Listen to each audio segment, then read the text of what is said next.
Comienza el Catecismo de la Iglesia Católica. Un programa dirigido por el Padre Luis Fernando de Prada.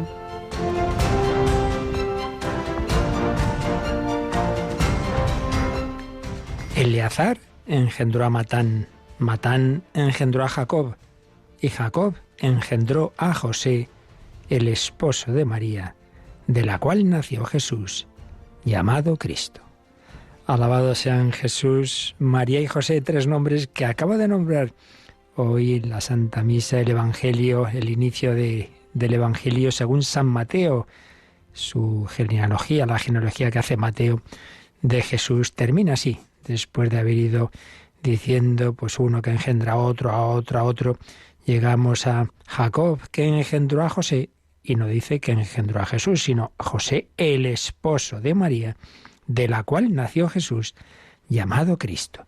El momento central de la historia, desde donde contamos los años en los que estamos, desde el nacimiento de Cristo, preparado a lo largo de milenios por la divina providencia, preparado en una genealogía, en un pueblo de Israel, en una estirpe del rey David, pero que llega a través de José,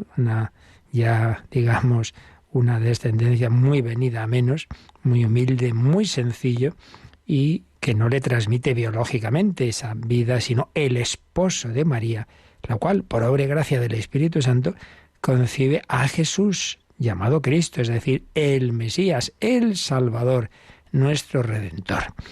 Pues sí, el Adviento tiene dos fases. Hasta ayer, precisamente, hasta el día 16, sobre todo miramos a la segunda venida de Jesús. Seguimos mirando, seguimos pidiendo, ven Señor Jesús. Pero desde hoy, día 17, ya nos fijamos más inmediatamente en los preparativos de la celebración de lo que ocurrió hace 2000 años, de cómo fue esa encarnación, de cómo el Hijo de Dios iba a entrar hecho hombre en nuestro mundo por la puerta de María, la cual tenía ese compromiso de matrimonio virginal, sin duda, todo apunta a ello, con José, pues inspirados por el Espíritu Santo, y no era tan raro. Había, sobre todo en la comunidad de Qumrán, y no solo, en Galilea, pues personas que habían recibido también ese carisma del celibato, de la virginidad, pero era algo raro vivirlo fuera de esas comunidades como podía ser Qumrán, y entonces pues podían estar casados, pero con ese propósito. En cualquier caso, lo que ahora nos importa es que el Hijo de Dios entra en nuestra historia, entra en nuestra humanidad para ser la cabeza de ese cuerpo místico, para transmitirnos la gracia del Espíritu que habíamos perdido por el pecado original y todos los demás pecados de la historia, y poder escribir San Pablo, donde abundó el pecado, sobreabundó la gracia. Pues bien, desde hoy, 7 días de preparación a la celebración de ese preciosísimo acontecimiento de Belén, 17 a 24, esta última semana de Adviento, en la que por la tarde tenemos esas antífonas que llamamos de la O, la Virgen María como que se iba asombrando y alabando a Dios por aquel que llevaba en sus entrañas. ¡Oh, sabiduría, que brotaste de los labios del Altísimo!, diremos esta tarde. Sí, las antífonas de la O, el asombro que debemos siempre tener, la admiración. ¡Oh, sabiduría! ¡Oh, Adonai, pastor de la casa de Israel, que te apareciste a Moisés! Sí, ese Yahvé que hablaba desde su trascendencia, ahora se ha hecho tan inmanente que está en el seno de la Virgen María. ¡Oh, renuevo del tronco de Jesé, que te alzas como un signo para los pueblos! Y precisamente estamos viendo en el Catecismo cómo el Espíritu Santo nos prepara al encuentro con Cristo en la liturgia, cómo preparó a la humanidad, cómo preparó al pueblo de Israel en ese largo adviento de siglos en el cual pues todo iba apuntando a ese momento central de la historia.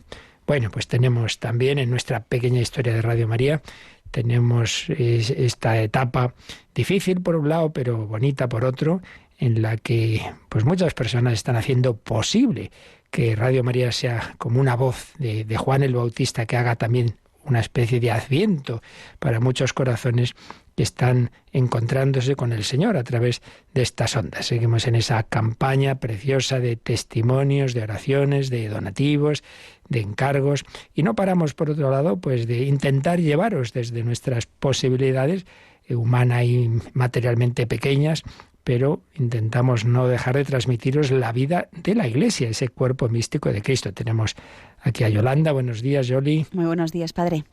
Bueno, pues este fin de semana 3 eventos a distancia, ¿verdad?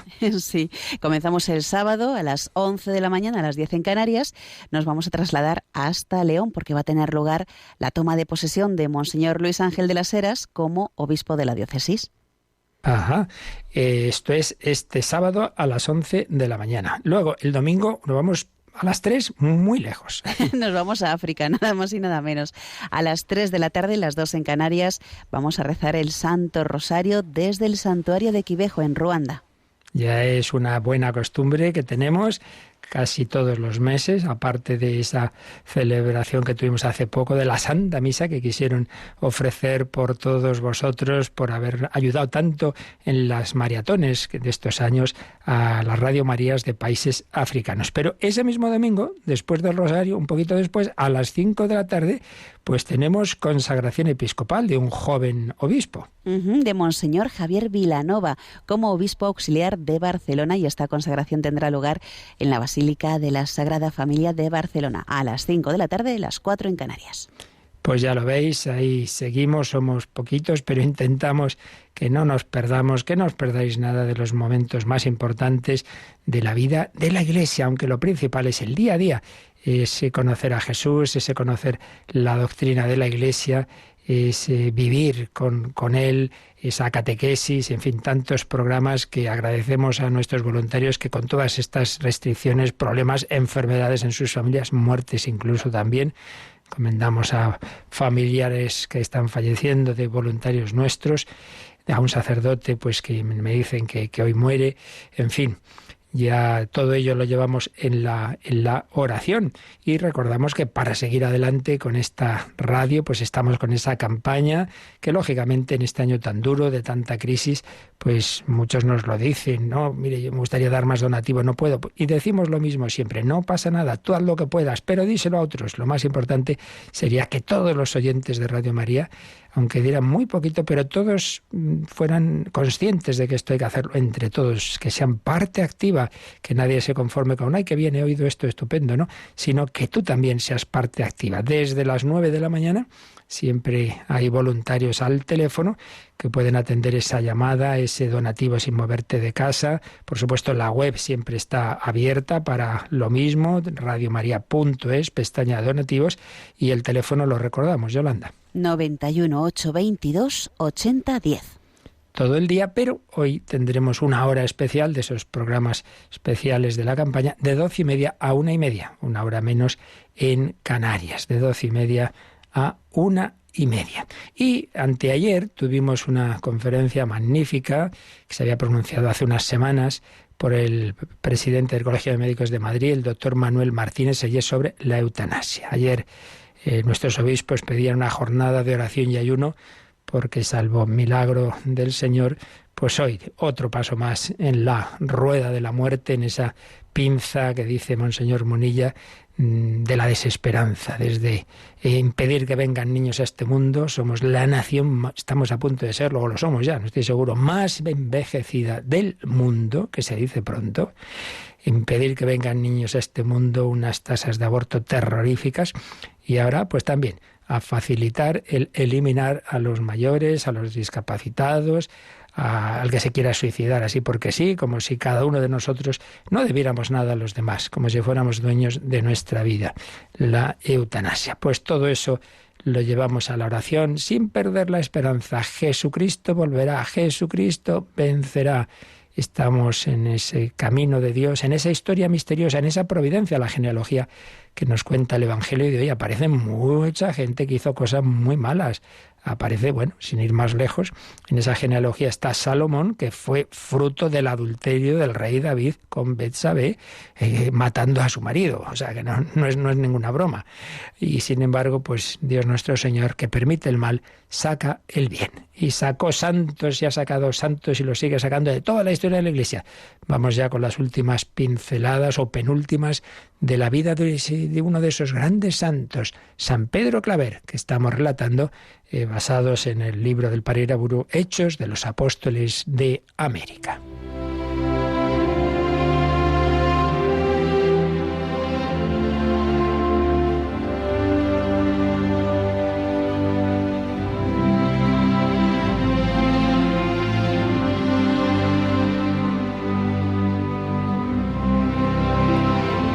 San Pedro Claver, este jesuita español, pero que estuvo toda su vida en Cartagena de Indias al servicio particularmente de aquellos a los que llevaban a América como esclavos desde África. Apóstol y esclavo de los esclavos, se llamaba a sí mismo, esclavo de los esclavos, esclavo de los negros, con una vida durísima. Algunas veces, dice un testigo, se sentó a confesar a las 8 de la noche y no se levantó hasta las 11 de la mañana del día siguiente, de cuyo trabajo le sobrevinieron algunas veces desmayos, no me extraña, desde luego, que no le quedaron apenas fuerzas para nada. Hubo una peste de viruelas, refiere un hermano jesuita. El padre Claver visitaba a todos, se llevaba pues algún hermano quiere decir religioso, no sacerdote, tenía 3 o 4, a veces iba con uno, a veces con otro, y cuando uno se cansaba llamaba a otro. Él era incansable, infatigable. Al entrar en la casa después de horas de trabajo le decía al portero que le llamaran por la noche si había necesidad para confesiones, porque él estaba listo, que los otros padres estaban cansados de las fatigas del día, que era justo que reposaran, pero él no, y las llamadas eran frecuentes, y al punto estaba en la portería, y se presentaba al portero diciéndole que ya estaba vestido y listo. Siempre llevaba al cuello 2 cajitas de vidrio con los santos óleos.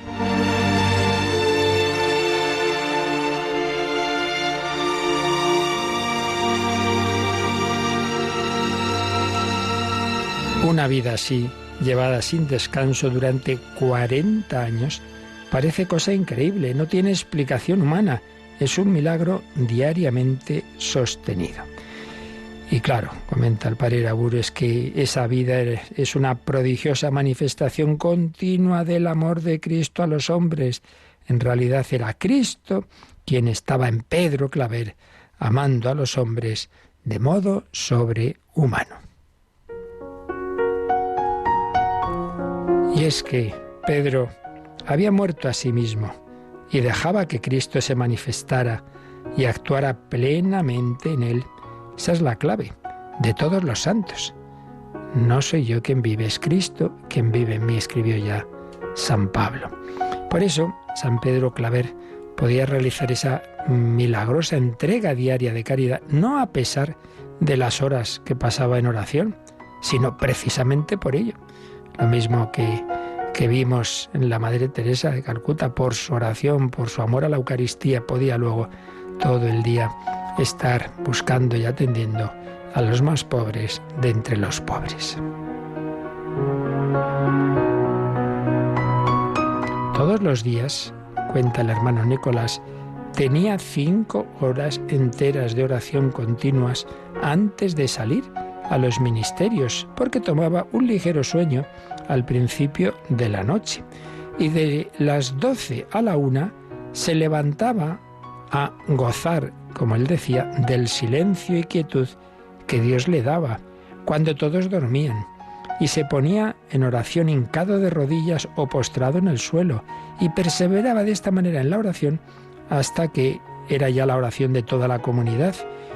A las 6 de la mañana terminaba, desde la 1 a las 6, 5 horas de oración.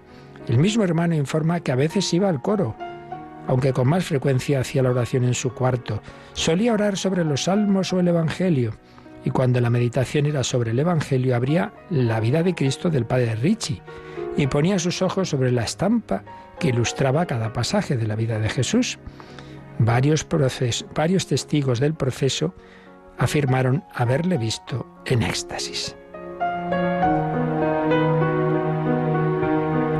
San Pedro Claver podía realizar esa milagrosa entrega diaria, no a pesar de la oración, sino gracias a la oración, y no a pesar de las grandes penitencias con que se castigaba uniéndose a la pasión del crucificado, sino precisamente por ello.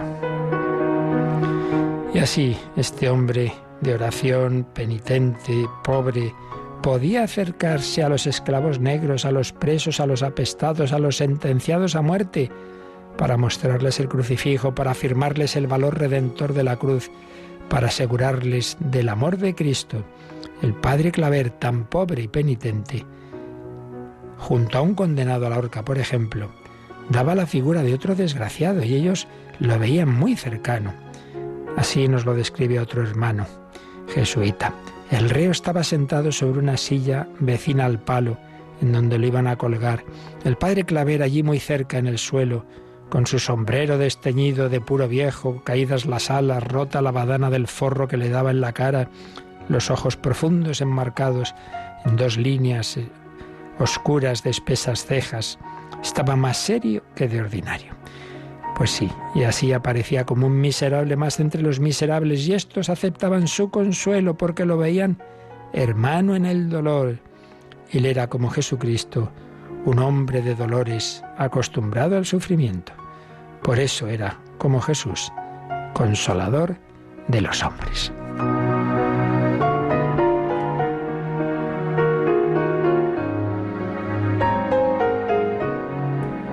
Jesús ha venido a la tierra, pero quiere seguir viniendo a través de nosotros, que le dejemos vivir en nosotros como lo dejó Pedro Claver. Y así también podremos decir que es Cristo quien vive en mí, es el corazón de Cristo quien ama en mí.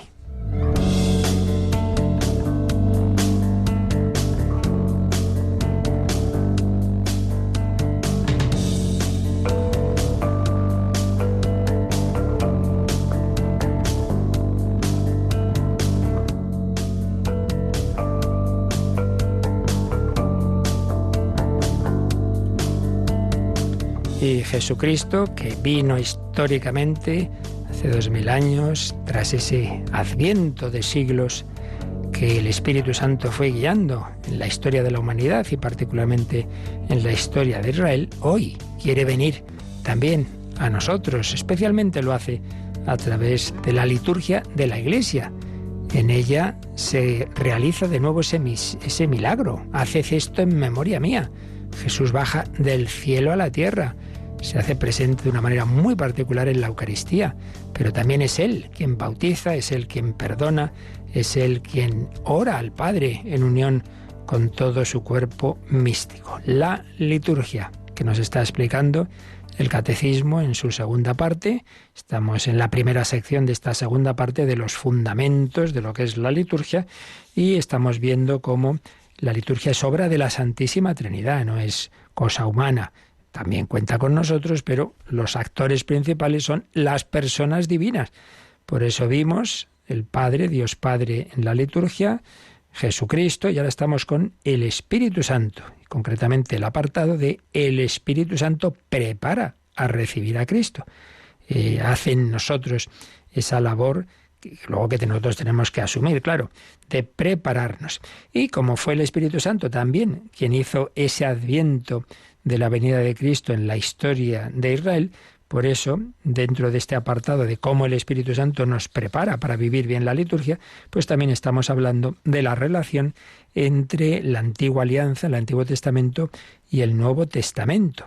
Veíamos cómo el Espíritu Santo realiza ahora en la economía sacramental, en la liturgia, en los sacramentos, pues aquellas figuras que había en la antigua alianza y cómo todo aquello la Iglesia no lo menosprecia, sino que lo asume desde su plenitud, la plenitud que es Jesucristo. Y por eso recordábamos cómo para nosotros tiene mucha importancia la lectura del Antiguo Testamento, como en nuestras celebraciones prácticamente siempre hay una lectura del Antiguo Testamento, siempre hay un salmo en la misa y luego en la liturgia de las horas, pues muchos, todos, los 150 se van rezando, como los acontecimientos e instituciones de Israel, pues vemos su sentido y su plenitud, la promesa, la alianza, el éxodo, la Pascua, el reino, el templo, etc. Y cómo pues tenemos que ver esa armonía entre el Antiguo y el Nuevo Testamento. Y en este contexto, el Catecismo nos ha puesto un número en letra más pequeña, como diciendo, bueno, esto es un poquito una ampliación, no es tan esencial, pero interesante, un poquito haciéndonos una síntesis de lo que se parecen y lo que se diferencian la liturgia judía y la liturgia cristiana. Obviamente esto a fondo serían meses, ¿no? Pero bueno, al menos unas pinceladitas nos daba un número que ya leímos y hoy vamos a profundizar un poquito aprovechando pues un capítulo de una de las obras con las que estamos ampliando todo esto, que es la del entonces cardenal Ratzinger, El espíritu de la liturgia. Pero primero vamos, Yolanda, a releer ese número 1096. Liturgia judía y liturgia cristiana. Un mejor conocimiento de la fe y la vida religiosa del pueblo judío, tal como son profesadas y vividas aún hoy, puede ayudar a comprender mejor ciertos aspectos de la liturgia cristiana. Para los judíos y para los cristianos, la Sagrada Escritura es una parte esencial de sus respectivas liturgias. Para la proclamación de la palabra de Dios, la respuesta a esta palabra, la adoración de alabanza y de intercesión por los vivos y los difuntos, el recurso a la misericordia divina. La liturgia de la palabra, en su estructura propia, tiene su origen en la oración judía. La oración de las horas y otros textos y formularios litúrgicos tienen sus paralelos también en ella, igual que las mismas fórmulas de nuestras oraciones más venerables, por ejemplo el Padre Nuestro. Las plegarias eucarísticas se inspiran también en modelos de la tradición judía. La relación entre liturgia judía y liturgia cristiana, pero también la diferencia de sus contenidos, son particularmente visibles en las grandes fiestas del año litúrgico, como la Pascua. Los cristianos y los judíos celebran la Pascua, Pascua de la historia, orientada hacia el porvenir en los judíos, Pascua realizada en la muerte y en la resurrección de Cristo en los cristianos, aunque siempre en espera de la consumación definitiva. Pues aquí tenemos un punto muy importante de unión y a la vez de diferencia entre la liturgia judía y la cristiana. ¿Cuál es la fiesta principal? La Pascua. Y como nos acaba de decir este número, pues con esa diferencia de que los judíos celebran la Pascua esperando que llegue el Mesías. Nosotros creemos que ya ha llegado, pero también es verdad que también miramos hacia el futuro, porque hizo la primera venida, la venida en la humildad de nuestra carne, la venida en el seno de María, el nacimiento en Belén, pero falta la segunda venida, falta la parusía. Somos también un pueblo de la esperanza. Bien, ya comentamos el otro día lo que nos acaba de decir este número 1096 y sus números marginales, pero como os decía, creo que vale la pena ampliar esto resumiendo un capítulo de la obra El espíritu de la liturgia, que escribió el que era el cardenal Joseph Ratzinger antes de ser Papa Benedicto XVI, por tanto es como una obra teológica, no es obra de magisterio, pero como siempre muy interesante. Capítulo 3 de esta obra dice: del Antiguo al Nuevo Testamento, la forma base de la liturgia cristiana determinada por la fe bíblica. A ver si consigo resumir lo esencial. Por un lado, nos habla en general de todas las religiones, diversas religiones, las miles de religiones naturales que hay en el mundo, y nos indica Joseph Ratzinger que la finalidad esencial del culto siempre es la paz del universo, concretada en la paz con Dios, en la unión de lo que está en lo alto con lo que está aquí abajo. Pero por otro lado, la humanidad, los pueblos, siempre han tenido conciencia del mal, de la caída, de lo que nosotros llamamos pecado, y por eso hay una lucha pidiendo expiación, perdón, reconciliación, una conciencia de culpa que pesa sobre la humanidad. Por cierto, alguno quizá dirá, bueno, esto a saber, es curioso que un autor tan profundamente ateo como era Sigmund Freud, que Por cierto, no es que fuera ateo como consecuencia de sus estudios psicológicos, sino al revés. Él había leído desde muy jovencito a Feuerbach y a Nietzsche. Pues es curioso que él considera el pecado original un hecho histórico, solo que lo cuenta de otra manera bastante distinta que la Biblia. Pero a lo que voy, que hay una conciencia de culpa sobre la humanidad. El culto, en este sentido, es el intento de superar la culpa, de reconducir la propia vida hacia el orden verdadero. Pero, por otro lado, pues ese culto de los pueblos tiene una impresión de, bueno, pero esto de realmente somos capaces de volver a Dios, de devolver el mundo a Dios. ¿Cómo podemos lograr una reconciliación verdadera? ¿Qué ofrenda hay digna de Dios? Pues no hay ninguna ofrenda digna de Dios. Todo es insuficiente. Y claro, por esa sensación de lo inadecuado se han desarrollado a lo largo de la historia pues formas terribles y crueles de culto, terribles. Una película de Mel Gibson con mucha sangre, como casi todas las suyas, pero lamentablemente basada en la historia, que es Apocalipto, donde vemos algunos de esos cultos de pueblos indígenas americanos, y es así, pues cómo sacrificaban personas, a niños, en fin, terrible, como con gran crueldad, pensando que esos dioses o ese Dios necesitaba sangre. Entonces vamos a reconciliarnos con Dios ofreciendo víctimas. Claro, eso es tremendo porque bueno, pero no, pues hombres no, pues entonces animales. Siempre esa lucha, ¿no? La esencia del sacrificio en las religiones se basa en la idea de la sustitución. Bueno, pues por toda la humanidad ofrecemos a estas personas o ofrecemos a estos animales, pero claro, a la vez con la conciencia de que esto es un reemplazo. Bueno, pues dichas estas palabras sobre las religiones en general, por supuesto de una manera muy, muy por encima, pues vamos a la liturgia de Israel. Entonces señalaba Joseph Ratzinger la singularidad de esa liturgia, en primer lugar, en su destinatario. Normalmente las religiones dirigían su culto a poderes penúltimos, no al Dios único y verdadero, sino pues a poderes, a fuerzas con las que el ser humano tiene que verse a diario, pues en el mundo griego y romano al Dios de la guerra, al Dios del amor, al Dios del no sé qué, distintos dioses, entre comillas. Esto Israel lo repudió, siempre consideraba que eran como demonios todas esas fuerzas. No, solo hay un único Dios y Dios es el único al que le adoramos. Al Señor tu Dios es uno. Escucha, Israel, escucha solo al Señor, adora solo al Señor. Y a ese Dios se le ofrece el sacrificio. Y hay pues todo un sistema sacrificial, ¿no?, reglamentado en el Antiguo Testamento. Y entonces analiza el autor pues ese sistema y todo el proceso de los sacrificios y del templo y lo que fueron diciendo los profetas. En primer lugar, fijándonos en este aspecto de la sustitución, señalaba Joseph Ratzinger cómo tanto el Génesis como el Éxodo sitúan en el comienzo de la historia del culto dos acontecimientos donde aparece este tema de la representación, es decir, de alguien que representa a otra persona. En primer lugar, el famosísimo sacrificio de Abraham. Parece que Dios le pide sacrificar a su hijo Isaac, pero cuando llega el momento, Dios mismo impide ese sacrificio. No, Dios no quiere un sacrificio humano. Y entonces se le da un carnero, un cordero macho, que podrá ofrecer a Dios en lugar de su hijo. Entonces, veis, hay una sustitución.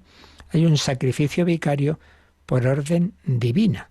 Dios le da a Abraham un cordero y Abraham se lo devuelve a Dios como ofrenda. ¿Y aquí qué podemos ver?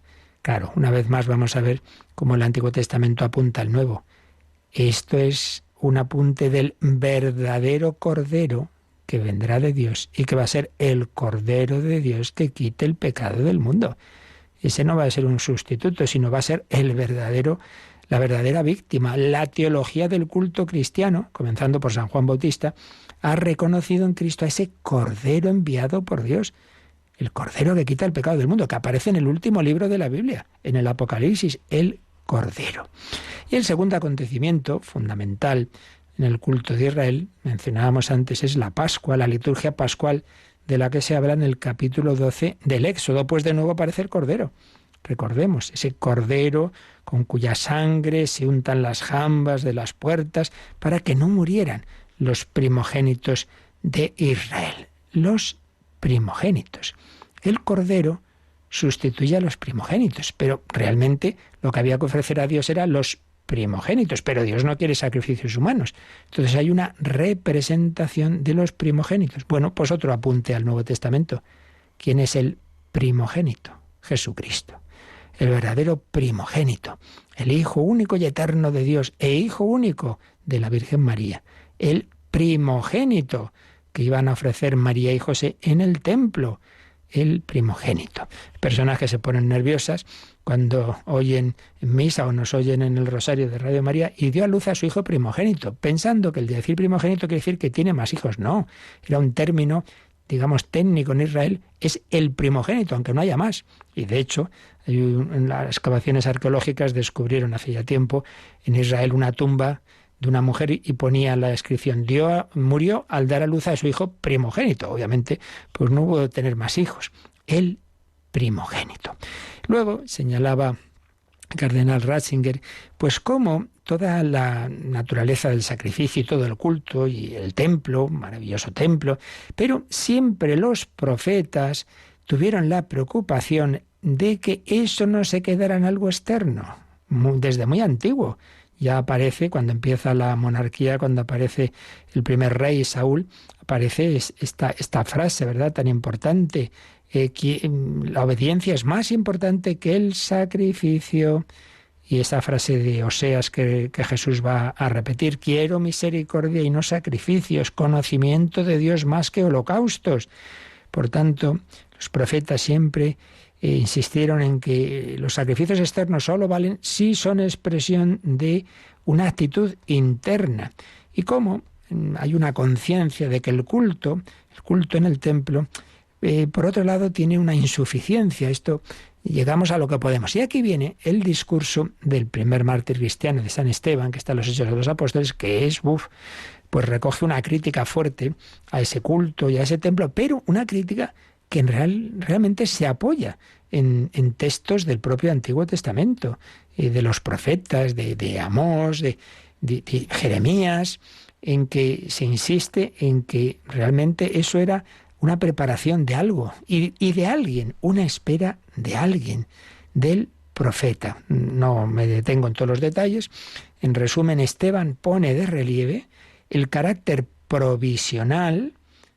Por eso antes del templo hubo una tienda, pero luego el mismo templo tiene un carácter provisional de la historia veterotestamentaria. Y la clave de interpretación del Pentateuco estaría en esta frase: Dios suscitará entre vuestros hermanos un profeta como yo, dijo Moisés.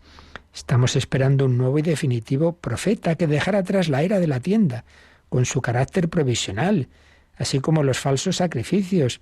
Y entonces dice que destruirá el templo y cambiará las leyes que Moisés nos había dado. Y entonces se apoyan en esas palabras que dijo Esteban para acusarle de querer destruir el Antiguo Testamento. No, si está recogiendo las propias indicaciones de profetas, de diversos autores, sobre el peligro de un culto meramente externo.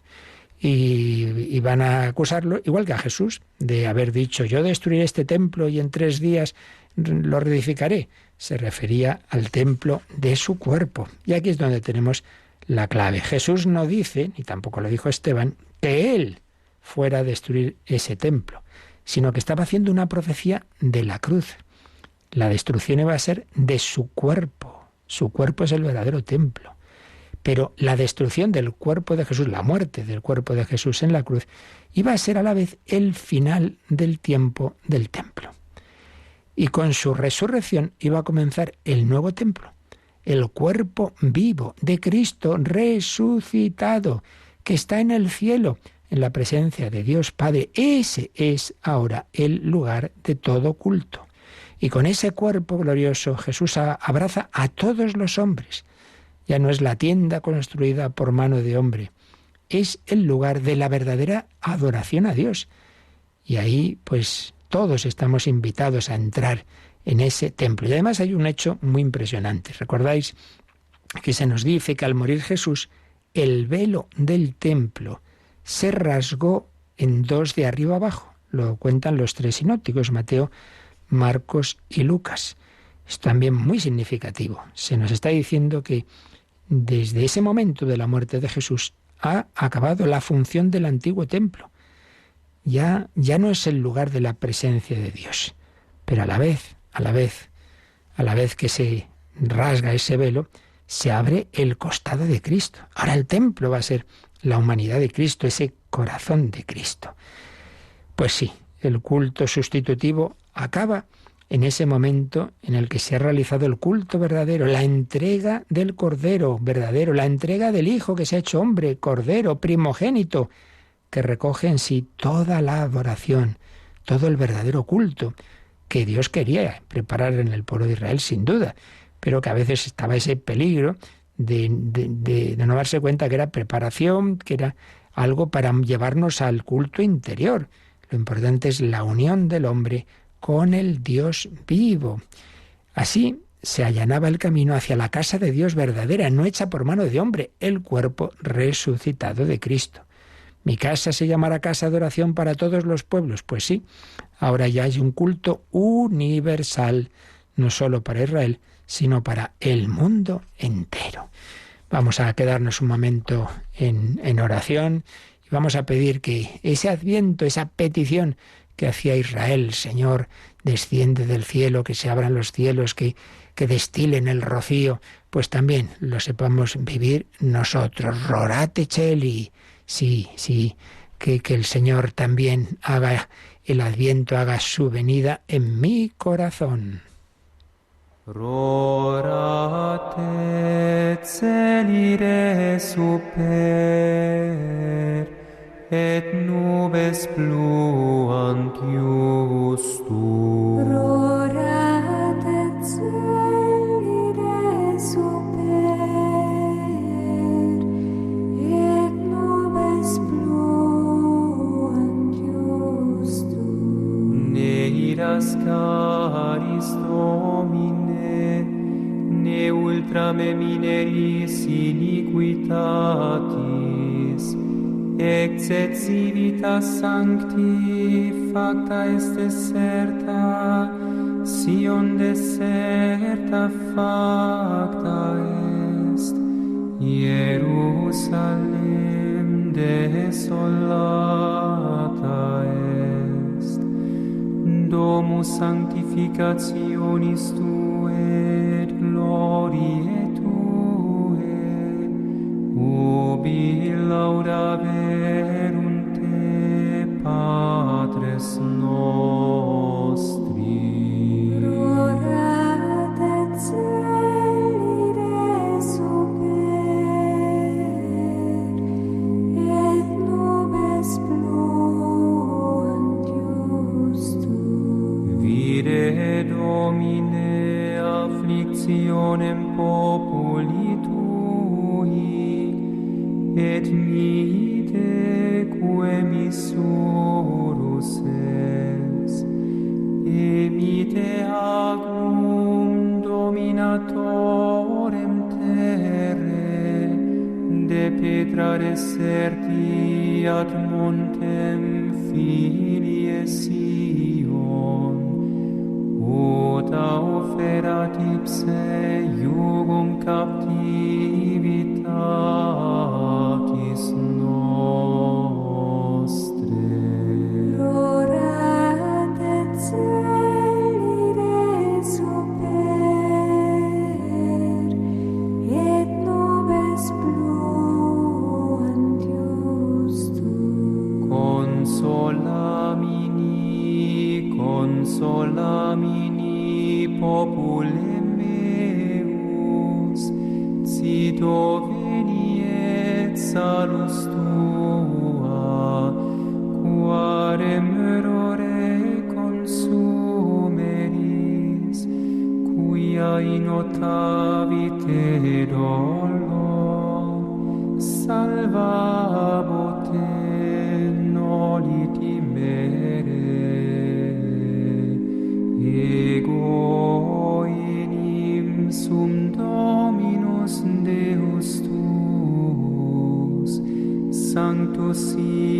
Israel Redemptor tu. Rorat et celire super, et nobis pluant. Conoce la doctrina católica. Escucha el catecismo de 8 a 9 de la mañana, de 7 a 8 en Canarias. Y los sábados a la misma hora profundizamos en los temas tratados en el programa En torno al catecismo. La doctrina católica, estamos viendo la relación entre liturgia católica y judía y concretamente estamos resumiendo un capítulo de la obra de Joseph Ratzinger sobre el espíritu de la liturgia. Y señala que también el exilio y aquella destrucción del primer templo, pues también ayudó a Israel a darse cuenta de que lo importante era más lo interior que lo exterior. También aparece el sufrimiento, aparece el siervo de Yahvé como un punto fundamental. Pero luego nos habla de la relación con el pensamiento griego. Los griegos también iban madurando desde la religión mítica, los grandes pensadores y filósofos iban buscando un culto racional, la logique latreia, ese concepto que recogerá San Pablo en Romanos 12:1, culto racional o culto razonable por la palabra. La palabra es el sacrificio, la oración que sale del hombre, que lleva dentro de sí toda la existencia del hombre, convirtiéndolo él mismo en palabra, en logos. El hombre que adopta la forma de logos se convierte en logos mediante la oración. Y eso sería el sacrificio. Bien, pues eso también va influyendo en Israel, ese espíritu griego, ese elevar a la persona. Y los santos padres de la Iglesia iban a recoger, sobre todo ellos, esa relación con el pensamiento griego, hablando de la Eucaristía también como sacrificio en la palabra, como oración, circunscribiendo el culto cristiano a la lucha espiritual, definiendo la Eucaristía como oración, pero en el sentido de sacrificio de la palabra. Pero ojo, es que en cristianismo el logos, la palabra, no es meramente eso, una palabra o una idea. No, es que el logos se ha hecho carne. Entonces aquí se unen las dos líneas, la palabra, la razón, la idea, con esos sacrificios que antes eran de víctimas sustitutivas y ahora es el verdadero Cordero, que es la palabra hecha carne, que como hombre se ha ofrecido por nosotros. Por eso la idea del sacrificio del logos se cumple en el logos incarnatus, es decir, en el verbo hecho carne, en la palabra que se ha hecho carne y que arrastra a toda la carne hacia la adoración a Dios. Ahora el logos ya no es solo el sentido que está detrás y por encima de las cosas, como veían los filósofos griegos, no. Ahora el logos, siendo eso, pero es más, se ha convertido en cuerpo. El logos asume nuestros sufrimientos y esperanzas, la expectación de la creación y todo lo presenta a Dios. La conclusión de esta reflexión es preciosa. Nos explica Joseph Ratzinger, la Eucaristía es desde la cruz y la resurrección de Jesús el punto de encuentro de todas las líneas de la antigua alianza e incluso de la historia de las religiones en general. El culto verdadero, que siempre supera nuestras posibilidades, la adoración en espíritu y verdad, se cumplen ahí, en Jesucristo.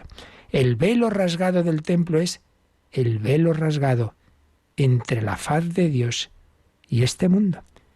Fijaos que el velo separaba lo más íntimo del templo, el lugar de la presencia de Dios, donde solo podía entrar el sumo sacerdote una vez al año. Se rasga ese velo, ¿qué quiere decir? Que se nos abre la intimidad de Dios, que ya no está reservado a ese sumo sacerdote. No, tú y yo estamos llamados a entrar en el corazón de Dios, porque ese corazón se ha abierto en el corazón del crucificado que fue traspasado por una lanza. Sí, corazón de Jesús, descanso de todos los santos. Estamos llamados a entrar en el corazón traspasado del crucificado. Ha quedado abierto el corazón del mismo Dios. En él vemos quién es y cómo es Dios. El que me ha visto al Padre. El cielo ya no está cerrado. Dios ha dejado de estar oculto. Por eso, démonos cuenta de que San Juan, el capítulo 19 de su Evangelio, resume un poco como toda la historia de la salvación en esa lanzada. El que lo vio da testimonio, su testimonio es verdadero y él sabe que dice verdad. ¿Por qué insiste tanto? Porque está viendo San Juan en esa muerte de Cristo y en esa lanzada, en ese corazón abierto, como un resumen de todo, como una especie de te quiero. Dios te ama con sangre. La redención. Él se ha ofrecido en nuestro lugar. Sangre derramada para el perdón de los pecados de todos nosotros, sí. El Cordero que me representa, que ha muerto por mí. Ahora hace falta que yo asuma, que yo acoja esa sangre, que yo me deje lavar, no los pies, sino el corazón, no por agua, sino con la sangre del costado de Cristo. Mirarán al que traspasaron. ¡Qué maravilla! Bueno, pues seguiremos recogiendo ideas de esta obra y profundizando en cómo esa liturgia del Antiguo Testamento iba preparando pues y anticipando la liturgia definitiva, que es la de Jesucristo, el sumo sacerdote, el templo, el Cordero, todo se une en él, el sacerdote, profeta y rey, víctima inmolada por nosotros, y cómo ahora es un culto universal al que estamos llamados todos los hombres. ¿En qué templo? En el propio Jesucristo.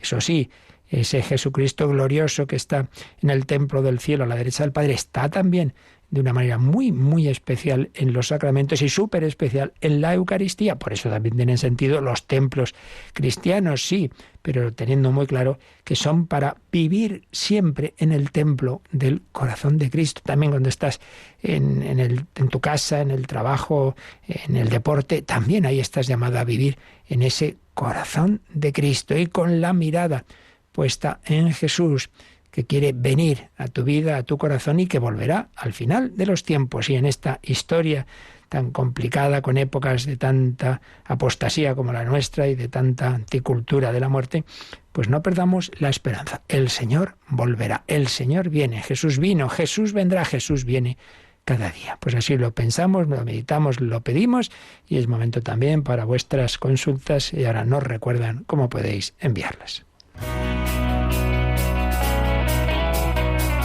Participa en el programa con tus preguntas y dudas. Llama al 91005-9419. 91005-9419. Puedes escribir un mail a catecismo@radiomaria.es o escribirnos un mensaje al teléfono de WhatsApp 668 594 383. 668 594 383.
Salvará a los santos.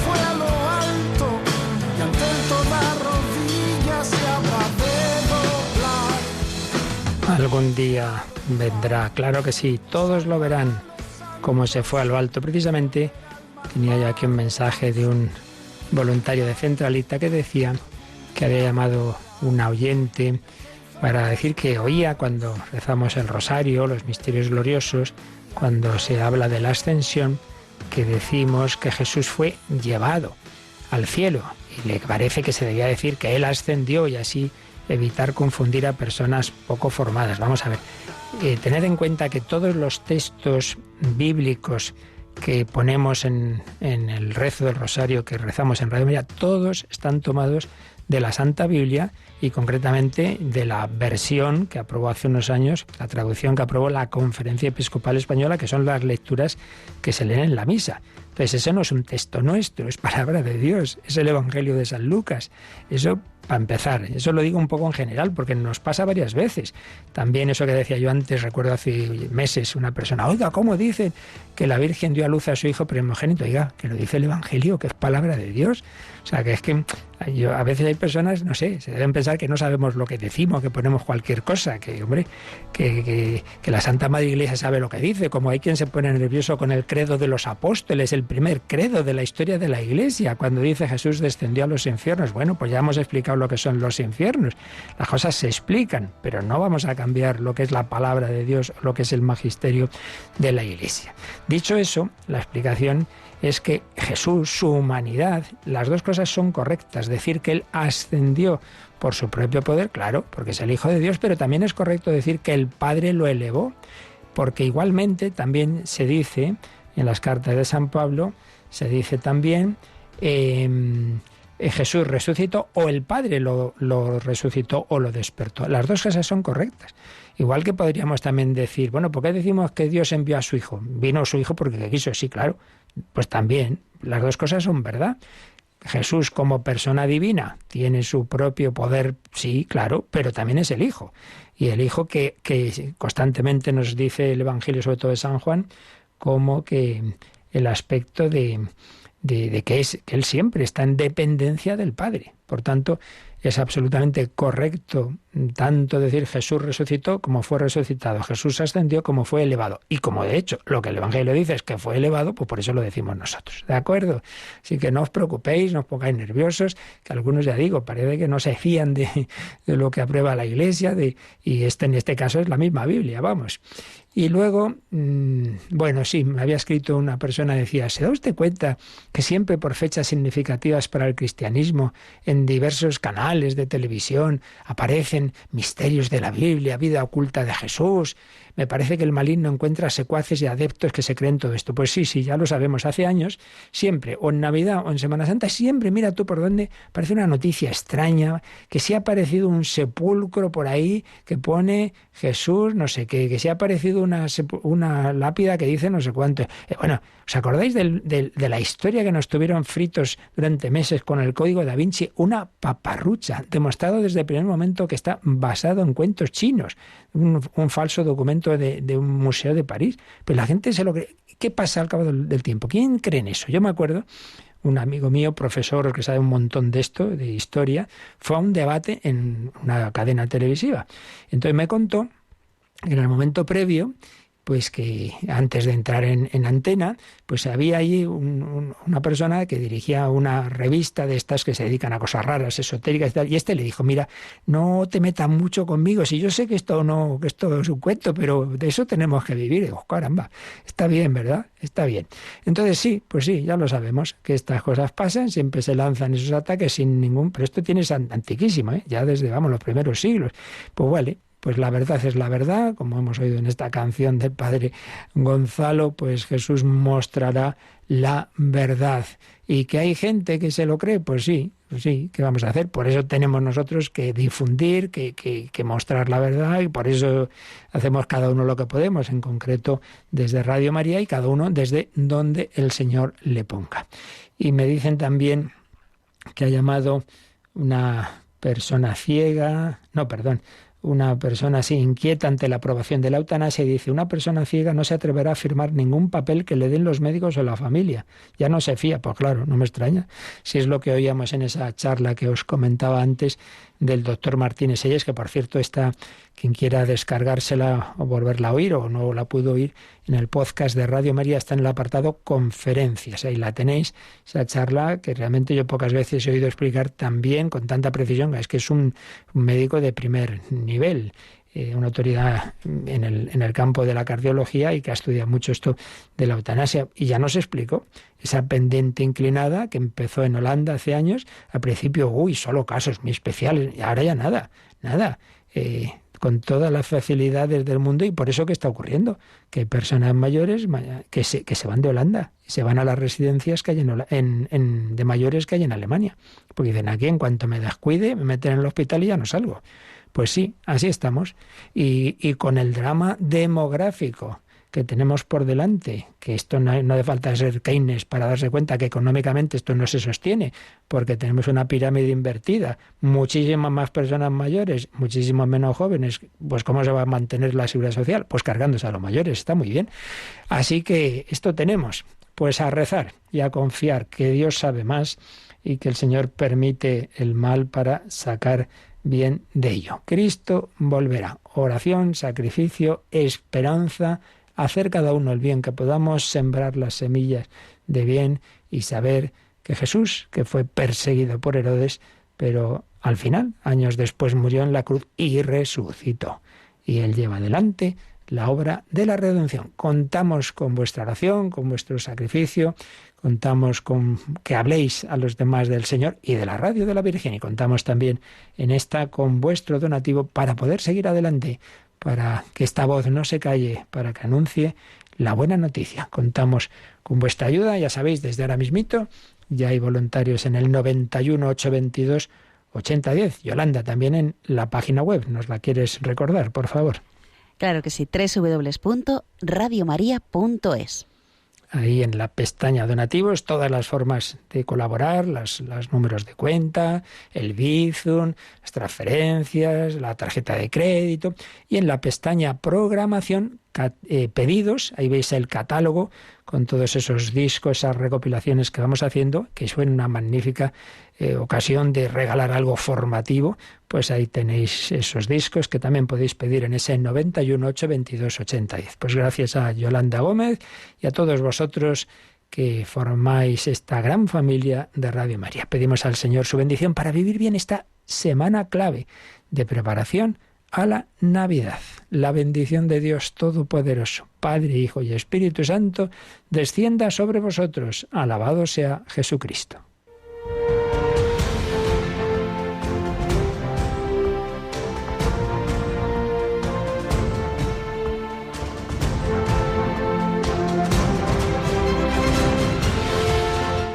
Han escuchado en Radio María el Catecismo de la Iglesia Católica, un programa dirigido por el Padre Luis Fernando de Prada.